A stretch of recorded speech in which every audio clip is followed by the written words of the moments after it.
Hello hi friend, आप लोग कैसे हैं। मैं आज आपके सामने लेकर आज का हूँ एकदम परमानेंट से रिलेटेड एकदम ब्रेकिंग न्यूज। हाँ दोस्तों, मैं परमानेंट से रिलेटेड एकदम ब्रेकिंग न्यूज लेकर आज का हूँ आप लोगों के सामने। चलिए वीडियो स्टार्ट करते हैं। चलिए आगे बढ़ते हैं। परमानेंट सीरीज की शुरुआत में आप सभी ने देखा होगा कि इस तरह से सभी लोगों को परमानेंट बनाया गया था। हाँ दोस्तों, इसलिए मैं वह सब दोबारा नहीं दोहराना चाहता। मैं आगे बढ़ता हूँ। लास्ट के एपिसोड में बताया गया था कि परमानेंट अपने अर्थ को छोड़कर बर्ड प्लानट पर चला जाता है बर्डमैन बनने के लिए। और यही बात हमारे बाकी के परमैन फ्रेंड को काफ़ी अच्छी नहीं लगी, क्योंकि वह नहीं चाहते थे कि परमैन बर्ड प्लानट पर जाए अपनी अर्थ को छोड़कर। और उसके बाद का सीन शिफ्ट होता है, हमें दिखाया जाता है मिस सुमेरे को। मिस सुमेरे काफ़ी बड़ी हो जाती हैं और वो एक अच्छी सेलिब्रिटी बन जाती है। और वह नोबिता और डोरेमोन से मिलती है और वह बताती है कि परमैन किस तरह से बर्ड प्लानट छोड़कर चला गया और वह किस तरह से परमैन बनी थी और वह परमैन से किस तरह से दूर हो गई। और ये सब हमें डोरेमोन के एपिसोड में देखने को मिला था। क्यों फ्रेंड, मैंने सच कहा ना। तो मैं आप लोगों को बता दूं कि ये स्टोरी माँ की है, लेकिन असली वाली स्टोरी अभी तक नहीं आई। हमारे परम फ्रेंड ने इसलिए इस स्टोरी को रियल मान लिया, लेकिन ये सच नहीं है। माँ की स्टोरी असल में कॉमिक से ली गई है और जो स्टोरी हम जो लोग देखते हैं वो स्टोरी सबसे अलग है। इसकी स्टोरी अभी आगे बढ़ी नहीं है। मैं ये कैसे कह सकता हूँ, चलिए मैं आपको बताता हूँ मैं कैसे कह सकता हूँ। कि आप सभी ने देखा होगा कि परमैन के लास्ट एपिसोड में उसमें सुमेरे की दादी को दिखाया जाता है और उस एपिसोड में काफ़ी कॉमेडी वाला सीन भी दिखाया गया है। और उसमें किस तरह से सुमेरे परमैन को अपनी आइडेंटिटी बताती है और वह ये सब क्यों छुपाती थी वह ये भी बताती है, क्योंकि हर कोई उसकी आइडेंटिटी जानने के बाद हर कोई उसका फैन बन जाता था। और ये सब बातें सुमेरे को बिल्कुल भी अच्छी नहीं लगती थी, क्योंकि वह भी चाहती थी आम लड़कियों की तरह ज़िंदगी जीना। और वह भी एक लड़की थी साधारण, जो और लड़कियों की तरह होती हैं। उसके भी सपने थे जो और लड़कियों के होते हैं, लेकिन ये सुमेरे बनकर तो हो ही नहीं सकता था। इसलिए वह पाको बनकर वह लोगों के बीच में रहना चाहती थी। वह लोगों को समझना चाहती थी कि लोग कैसे रहते हैं, एक साधारण मिडिल क्लास फैमिली के लोग किस तरह से बातें करते हैं, किस तरह से रहते हैं और सच्चे दोस्त कैसे होते हैं। और ये सब उसने जाना मिस्सो से मिलकर। शुरुआत में वह मिस्सो से जब मिली तो वह सोच रही थी कि किस तरह का लड़का है, कि दुनिया भर के लड़के मेरे से हाथ मिलाने के लिए, मेरे से बात करने के लिए तरसते हैं, और ये मुझसे इस तरह से बात करता है। इसमें क्या है इसमें खास, जो कुछ भी नहीं है। यहाँ ये पढ़ाई लिखाई में अच्छा, ना स्पोर्ट में अच्छा, ऐसा क्या है इसके अंदर। लेकिन फिर भी इतना एटीट्यूड है इसमें अंदर, इतना तो एटीट्यूड मेरे अंदर भी नहीं है। और ये सब सुमिता को बिल्कुल भी अच्छा नहीं लगा।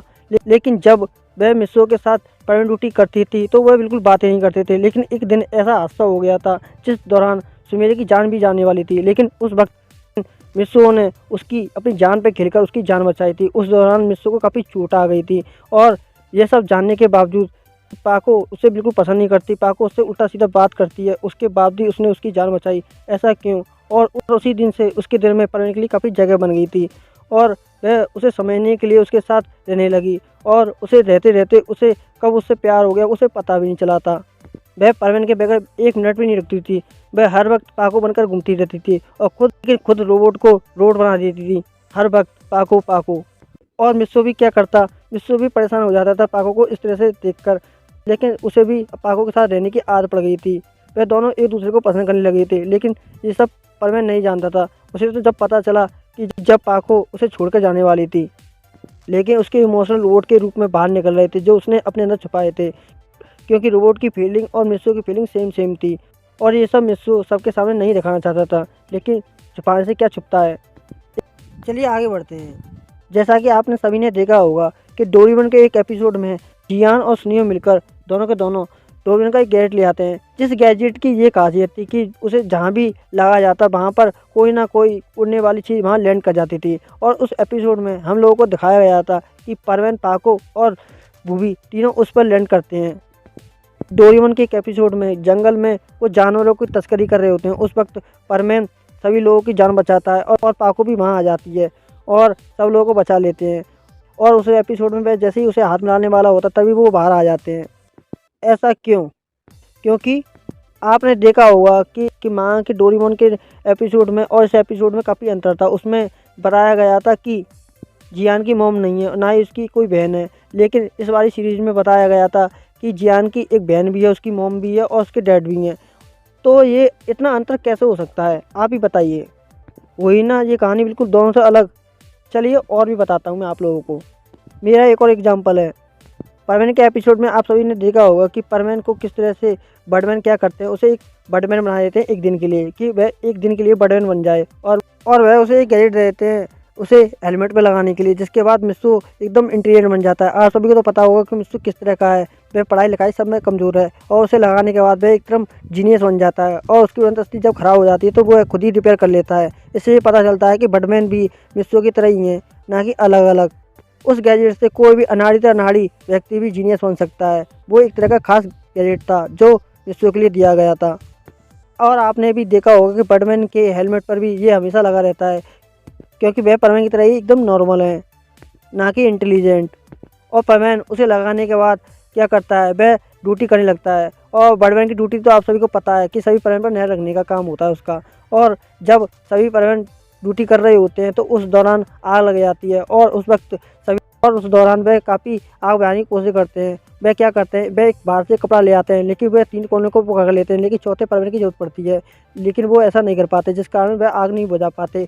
तब परमैन क्या करता है, तो वह अपनी उड़न तस्ती को छोड़कर वह सीधे उन लोगों की मदद करने के लिए चला जाता है, ये जानने के बावजूद कि वह उसके बाद फिर कभी बर्डमैन नहीं बन पाएगा। और ये सब जानने के बावजूद वह बिल्कुल भी चिंता नहीं करता है बर्डमैन ने उससे क्या कहा था।